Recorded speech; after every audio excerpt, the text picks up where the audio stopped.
So new chapter is chapter 4, simple equation. कुछ general discussion करते हैं, उसके बाद स्टार्ट करते हैं चैप्टर को, मेन थीम पे पहुंचेंगे उसके बाद हम लोग। ठीक है, फर्स्ट ऑफ ऑल हमने प्रीवियस क्लासेस में वेरिएबल्स, कांस्टेंट,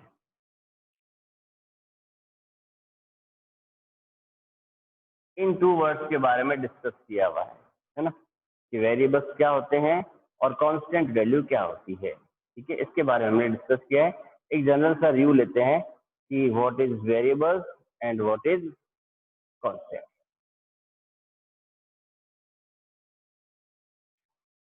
वेरिएबल वैल्यू जो होती है वो अल्फाबेटिकल वैल्यू होती है,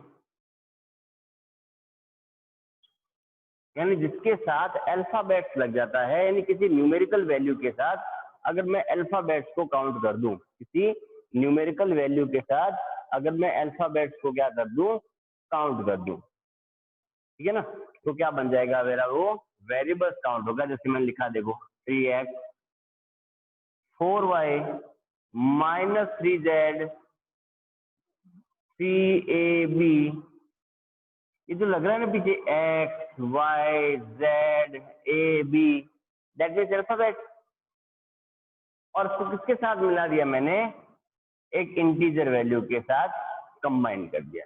किसके साथ कंबाइन कर दिया हमने इसको, इंटीजर वैल्यू के साथ। Integer means both positive and negative, both positive and negative value के साथ हमने इसको क्या कर दिया है, ऐड कर दिया।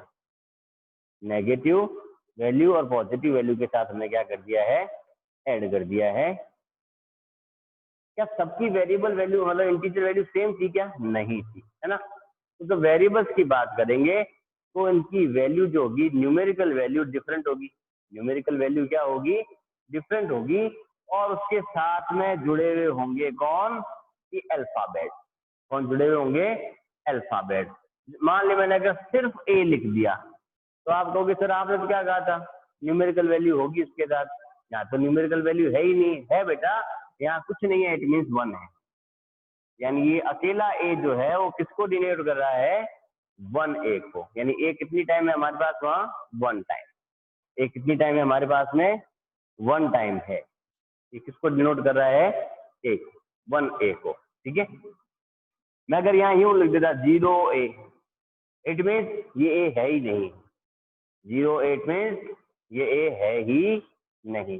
यानी हमें ये पता है जब हम किसी भी वेरिएबल को या इंटीजर को, किसी भी वैल्यू को, न्यूमेरिकल वैल्यू को 0 से मल्टीप्लाई करते हैं, आंसर अपना 0 के इक्वल हो जाता है। ठीक है, यही बात वही की हमने। अगर मैं बात करूं अब किसकी, कांस्टेंट की। कांस्टेंट मतलब only numerical value, only numerical value. केवल और केवल क्या होगा, न्यूमेरिकल वैल्यू जो होगी वो अपनी क्या कहलाएगी, कांस्टेंट वैल्यू कहलाएगी। कांस्टेंट मीन्स केवल और केवल न्यूमेरिकल वैल्यू। यहाँ क्या कहा था, वेरिएबल्स में अलग अलग टाइप्स के वेरिएबल्स डिफरेंट हो सकते हैं, है ना, लेकिन न्यूमेरिकल वैल्यू डिफरेंट नहीं होगी। ठीक है, कैसे, जैसे देखो मैंने 3 लिखा तो 3 को तो 3 पढ़ूंगा मैं, 4 को 4 ही लिखेंगे, -5 -9, यानी कोई भी इंटीजर हो, पॉजिटिव इंटीजर चाहे नेगेटिव इंटीजर, हम लोग उसको सिर्फ वही पढ़ेंगे जो दिख रहा है, जो दिख रहा है उसी को पढ़ेंगे। यानी ये प्लेस टू प्लेस वेरी नहीं हो सकता। ठीक है ना, यानी कांस्टेंट वैल्यू क्या होगी, एक फिक्स वैल्यू होती है। कांस्टेंट वैल्यू क्या होती है, अपनी एक फिक्स वैल्यू होती है जो सबसे लास्ट पार्ट में जुड़ेगी।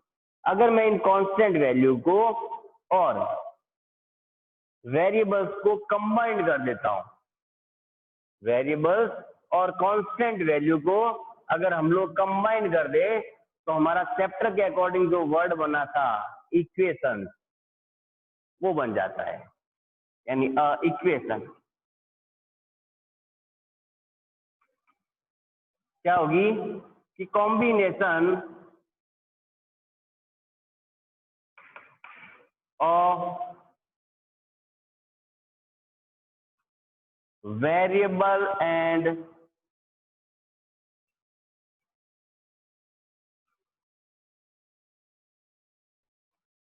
कांस्टेंट वैल्यू,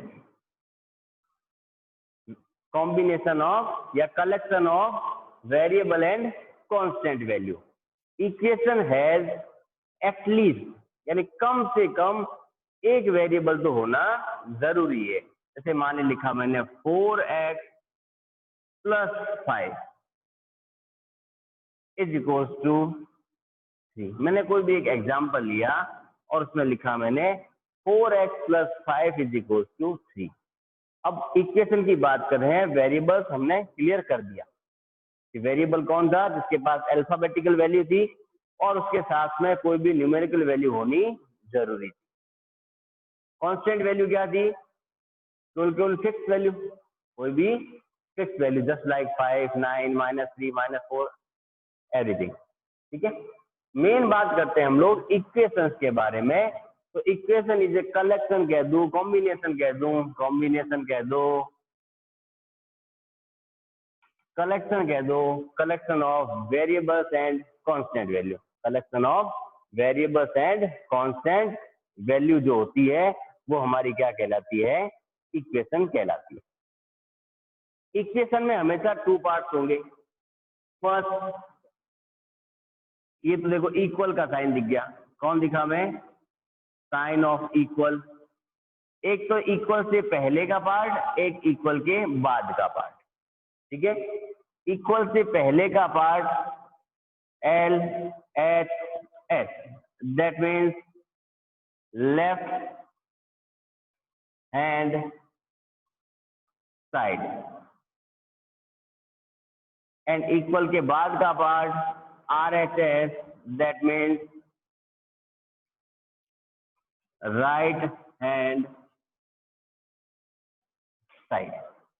यानी यहां से हमें एक चीज और देखने को मिली कि अगर कोई भी इक्वेशन का पार्ट है, कोई भी पार्ट अगर किसका पार्ट है? इक्वेशन का पार्ट है, इट मीन्स उसके पास इक्वल का साइन होना जरूरी है। अगर इक्वल का साइन नहीं है, इट मीन्स वो इक्वेशन का पार्ट भी नहीं है। सेकेंड थिंग, इक्वेशन के अंदर कम से कम मिनिमम 1 वेरिएबल वैल्यू तो होगी। 1 वेरिएबल वैल्यू तो होगी। आप ये नहीं कह सकते कि sir 3 + 4 = 7। This is the form of an equation.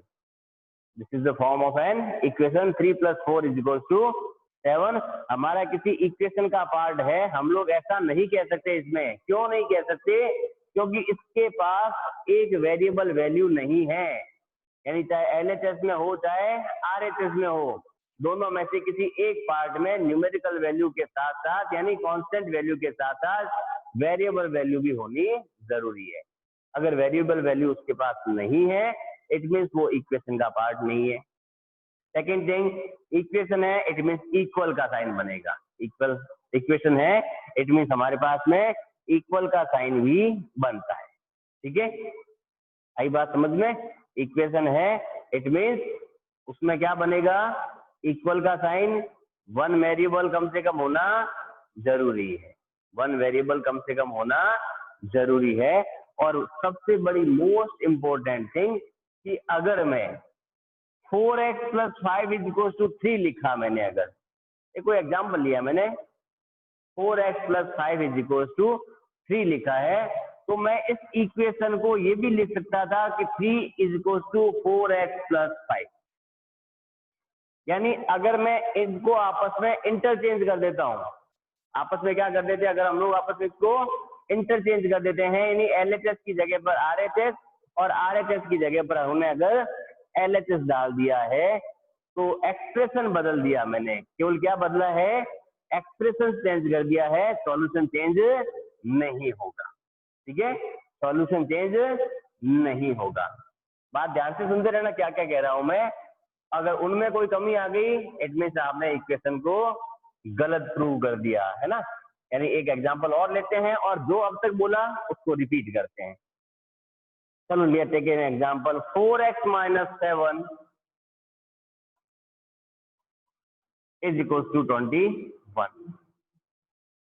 क्या बात पढ़ी थी हमने कि अगर हमारे पास कोई इक्वेशन है तो उसमें इक्वेशन में इक्वल का साइन मस्ट कंपलसरी।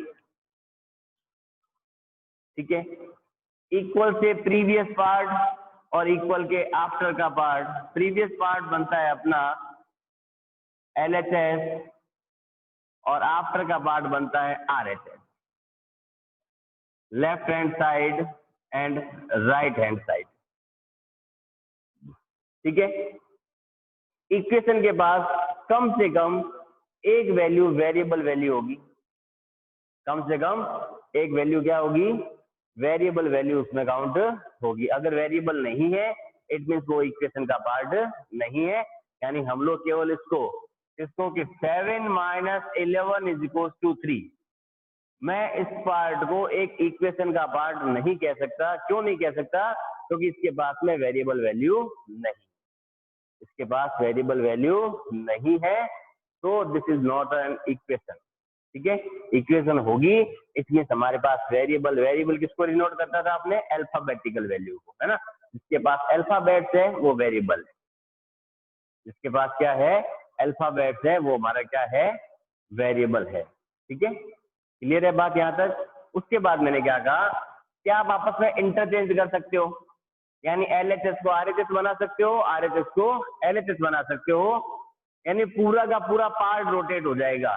यानी 21 = 4x - 7, मैंने पूरी इक्वेशन को इंटरचेंज कर दिया, एक्सप्रेशन को LHS से RHS में, RHS से LHS में लेके चला गया। अगर ऐसा कर दिया तो इक्वेशन पर कोई भी प्रकार का इफेक्ट नहीं आता, ठीक है, कोई भी तरह का इक्वेशन पर इफेक्ट नहीं आता। अब चलो बात करते हैं, इक्वेशन की बात कर रहे हैं तो इक्वेशन बनती कैसे है, देखें उसको कुछ एक सुटेबल एग्जांपल्स के साथ। फर्स्ट ऑफ ऑल लिखता हूं, मान लिया मैं कि sum of the sum of a number and 3 is 7। मैंने एक आपको स्टेटमेंट लिख के दिया और ये कहा कि बेटा इस स्टेटमेंट को एक इक्वेशन की फॉर्म में लिखो।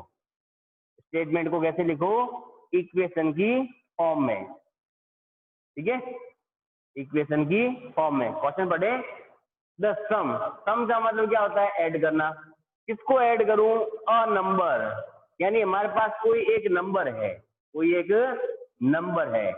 तो अब मैथमेटिक्स पढ़ते हैं तो लेट करना भी सीख जाना चाहिए हमें, है ना। मैथमेटिक्स में हम लोग हर चीज को मान के चलते हैं कि माना तेरे पास इतने रुपए है ना, चाहे है चाहे नहीं है, कोई इफेक्ट नहीं पड़ता। मान लिया आपने 4 थप्पड़ खाए, क्यों खाए वो उसका रीजन नहीं है, ठीक है। एक लेट किया है हमने कि आपने ऐसा काम किया, एज्यूम कर लिया, है ना, आपने क्या कर लिया, एज्यूम कर लिया। हम लोग रूटीन में ये तो करते हैं, हो सकता है एक पेपर में क्वेश्चन आ जाए, एज्यूम ही तो कर रहे हैं, तो एज्यूम कर रहे हैं तो एज्यूम करना सीखे। देखो क्या किया कि सम ऑफ अ नंबर, तो नंबर को क्या किया हमने, लेट किया, तो लेट नंबर बी एक्स। अब आप कहोगे सर आपने एक्स ही क्यों लिया, ABCD भी ले सकते थे, जो आपके ऊपर डिपेंड करता है, कोई दिक्कत नहीं पड़ती, ठीक है ना। और जनरल लैंग्वेज में हम लोग XYZ डिनोट करते हैं। नंबर को क्या लिया हमने, एक एक्स मान लिया। क्या था क्वेश्चन के according, sum of a number and 3, यानी नंबर और 3 का सम, यानी नंबर क्या लिया हमने, एक्स, एक्स में क्या ऐड कर दिया, 3 ऐड कर दिया, वो किसके इक्वल हो जाता है, 7 के इक्वल। इट मीन्स हमारा आंसर क्या बना कि x + 3 = 7, x + 3 = 7 is the answer of given statement. The sum of a number, यानी एक नंबर था हमारे पास, नंबर को क्या लेट किया हमने, x, क्या कहा उस नंबर में सम करो, किसका सम करूं, 3 का, यानी नंबर में 3 को ऐड कर दिया, ठीक है। और वो किसके इक्वल बन गया, 7 के, क्योंकि हमने स्टेटमेंट जब इक्वेशन की पढ़ी तो उसमें क्या कहा, इक्वेशन में इक्वल का साइन आएगा ही आएगा। 2 पार्ट होंगे, LHS और RHS, LHS और RHS 2 पार्ट हमारे पास होंगे, यही बात थी। तो ये देखो LHS, ये RHS और ये इक्वल का साइन, क्लियर है बात। चलो एक एग्जांपल और लेते हैं, है ना, बात करते हैं। मान लिया मैंने लिखा 5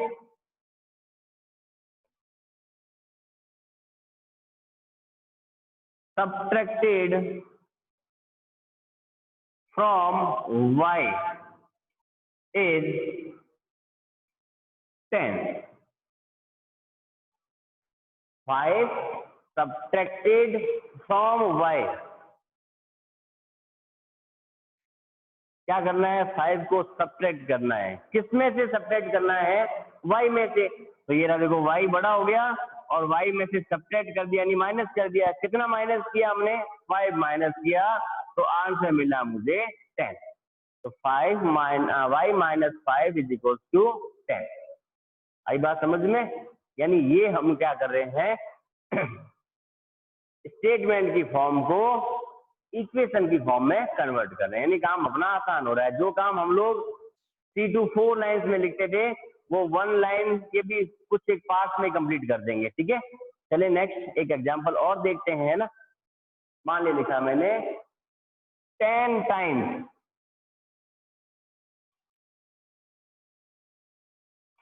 10 times a number is 20।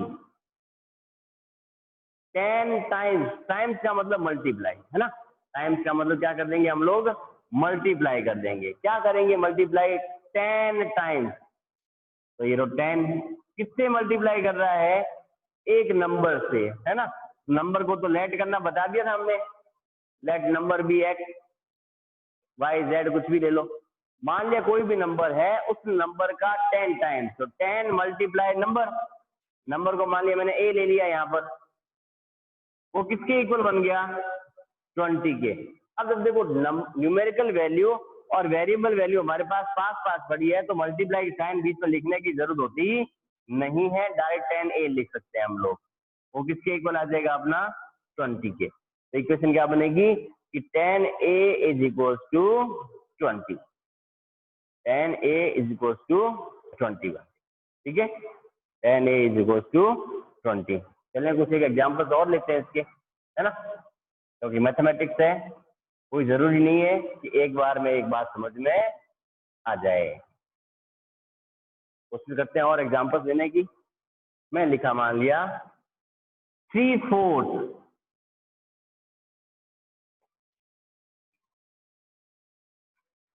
Of x is 19। क्या लिखा मैंने? 3/4। देखो 1/4, हाफ, 3/4, 3/5, ये पार्ट होते हैं कुछ। देखो 1/4 का मतलब 1/4, हाफ मीन्स होता है 1/2। यहाँ लिखा 3/4 यानी 3/4। ऐसे रीड करेंगे हम लोग इसको। ठीक है, क्या लिखा मैंने? 3/4 ऑफ, तो 3/4 यानी 3/4। ये ऑफ किसका ऑफ है? x का। वो किसके इक्वल है? 19 के इक्वल। प्रीवियस एक्सरसाइजेज में हमने रीड किया हुआ है, ऑफ जब हटता है तो किसका साइन लगता है? मल्टीप्लाई का साइन लगता है ना। तो ये क्या रीड होगा? देखो 3/4 ऑफ की जगह multiply x is equal to 19। और इससे अभी प्रीवियस क्वेश्चन में क्या बताया आपको मैंने कि वेरिएबल और न्यूमेरिकल वैल्यू के बीच मल्टीप्लाई साइन लगाने की रिक्वायरमेंट होती नहीं है ना। यानी यहाँ से ये मल्टीप्लाई भी रिप्लेस कर सकते हैं, तो मल्टीप्लाई रिप्लेस करूंगा तो क्या बनेगा मेरा कि 3x/4 is equal to 19, is equal to 9, है ना। है सिंपल सा काम ही। चलो एक एग्जांपल और लेते हैं, उसके बाद इसके नेक्स्ट मोड में पहुंच जाते हैं। इसका नेक्स्ट मोड हमें क्या कहता है? मान लिखा मैंने 1/4। अब 3/4 के प्लेस पर क्या किया मैंने? 1/4। 1/4 of a number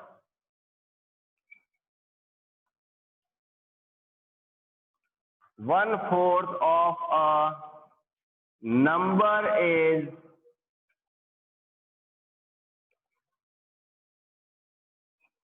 x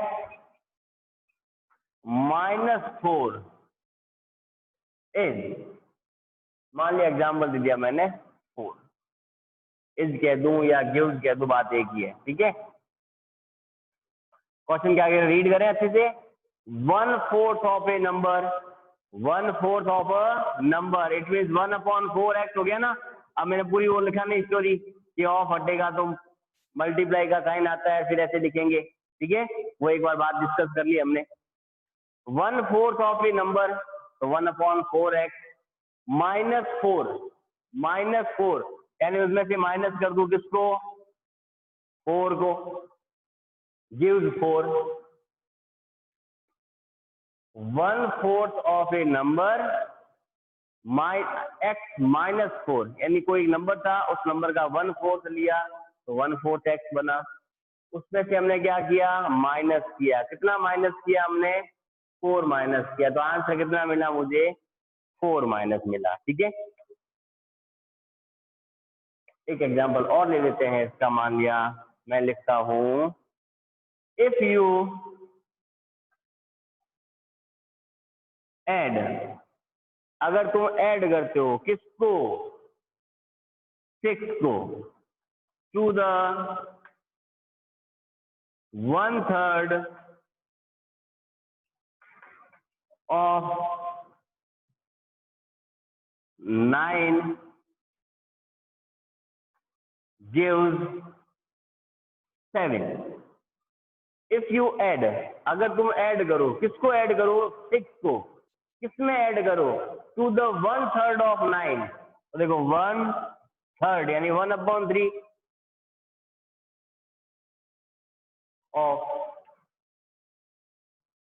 a number कर देते हैं, ऑफ अ नंबर यानी x से ऐड किया कितना, 6, किसके इक्वल हो गया, 7 के। मल्टीप्लाई का साइन हटा दे बोले यहाँ से, तो क्या होगा, 1/3x + 6 = 7। यानी किसी भी नंबर के 1/3 में अगर तुम लोग क्या ऐड करोगे, 6 ऐड करते हो तो आपको 7 मिलता है। ये तो थे हमारे पास कि जब हमने स्टेटमेंट से इक्वेशन बनानी सीखी, है ना। अब इसका अपोजिट काम भी तो होगा अपने पास। वो अपोजिट काम क्या होगा अपना, कि जब हम लोग इक्वेशन से क्वेश्चन बनाना सीखेंगे, ठीक है। देखिए उसके भी एग्जांपल, कि जब हम लोग इक्वेशन ऑलरेडी गिवन होगी और उस गिवन इक्वेशन से हम लोग स्टेटमेंट बनाना सीखेंगे, ठीक है। तो मान लीजिए लिखा मैंने एक एग्जांपल, p + 4 = 15, p + 4 = 15। तो क्या होगा, the sum of p and 4, क्या लिखेंगे इसको, the sum of p and 4 is 15, ठीक है। या फिर इसको ले सकते हैं, when a number is added to 4, when a number is added to 4 it gives 15, कि जब एक नंबर में 4 को ऐड किया जाए तो हमें कितना मिलता है, 15 मिलता है। कितना मिलता है हमें, 15 मिलता है, ठीक है। आई थिंक बात समझ में आ रही है ना। इसको क्या लिखूंगा फिर मैं, देखो कि m/5 = 3। n के पास कुछ नहीं लिखा, इट मीन 1 है ना। और ये 1 किसके साथ चला गया, 5 के साथ, तो क्या हो गया 1/5। तो क्या लिखेंगे, 1/5 of a number is 3। 1/5 of a number is 3। वैसे अगर 2/5 कह देता तो 2/5 of a number, 3/5 of a number, 1/2 दे देता तो हाफ ऑफ ए नंबर। तो सिंपल से क्वेश्चन से इजीली हो जाएंगे, ठीक है।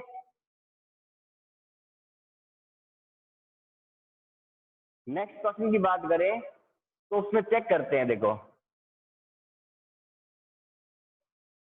कि ब्रैकेट में जो वैल्यू दे रखी है उसका रिजल्ट है या नहीं है। मान ले लिखा मैंने n + 3 = 6 और यहां लिखा मैंने n = 2। n किसके इक्वल बताया मैंने आपको, 2 के इक्वल बताया। और ये कहा कि चेक करके दिखाओ क्या ये गिवन इक्वेशन का सॉल्यूशन है या नहीं है। बहुत सिंपल सा काम है। देखो n किसको रिप्लेस कर रहा है यहाँ पर, q को, ठीक है। यहाँ अपने पास देखो क्वेश्चन में n पड़ा है ना, चले पुट करें n की जगह वैल्यू। ये फर्स्ट लिखा मैंने LHS, क्योंकि हमने बात क्या की थी कि इक्वल से पहले की वैल्यू LHS होती है और इक्वल के बाद की वैल्यू RHS होती है, ठीक है। तो ये LHS और ये सेकेंडली हमने ले लिया उसका RHS, इक्वल का साइन बनाया, यहाँ 3 की प्लेस पे रखा, n की प्लेस पे रखा मैंने 2, ये 3 अपनी प्लेस पे बैठा है पहले से ही, इक्वल के बाद 6 है, ठीक है। अब देखो 3 और 2 तो ऐड होते क्या बनता है 5 और ये 6, क्या मेरा 5 6 के इक्वल है क्या? नहीं है, 5 इज नॉट इक्वल टू 6, 5 6 के इक्वल नहीं है, इट मीन्स LHS RHS के इक्वल नहीं है। तो LHS is not equal to RHS. LHS is not equal to RHS. So this is not a solution of given equation. Not a solution of given equation. Simple सा काम था ना, यानी हमें ब्रैकेट्स में क्या मिलेगी, ऐसे कुछ एक नंबर दे रखे होंगे, वैल्यू पुट करेंगे, आंसर निकालेंगे। जब हमारे LHS और RHS का पार्ट इक्वल बन जाएगा, उस कंडीशन में हम क्या कहेंगे कि so this is the solution of given equation. करें एग्जांपल एक दो और, शायद आराम से बात समझ में आ जाएगी आपको, है ना। लिखा मान लिया मैंने एक m + 5 इज इक्वल टू 6 और यहाँ m इज इक्वल टू मैंने दे दिया मान लिया आपको 1। m किसको रिप्लेस कर रहा है? 1 को। फर्स्ट ऑफ ऑल क्या टेक करेंगे? LHS, सेकेंड हैंड में RHS। m को किसको रिप्लेस करेंगे? 1 से, तो 1 + 5 ये इक्वल का इक्वल और ये 6, 5 + 1 किसके इक्वल होता है? 6 के, और 6 किसके इक्वल आया? 6 के। इट मीन्स LHS RHS के क्या बन गया? Equal. Left hand side is equal to right hand side, so this is the solution of given equation. This is the solution of given equation. यानी वैल्यू रखने पर अगर हमारा आंसर निकल जाता है, LHS RHS के इक्वल हो जाता है, इट मीन सॉल्यूशन है, अदरवाइज सॉल्यूशन नहीं है, ठीक है। आई थिंक यहाँ तक क्लियर हो चुका है।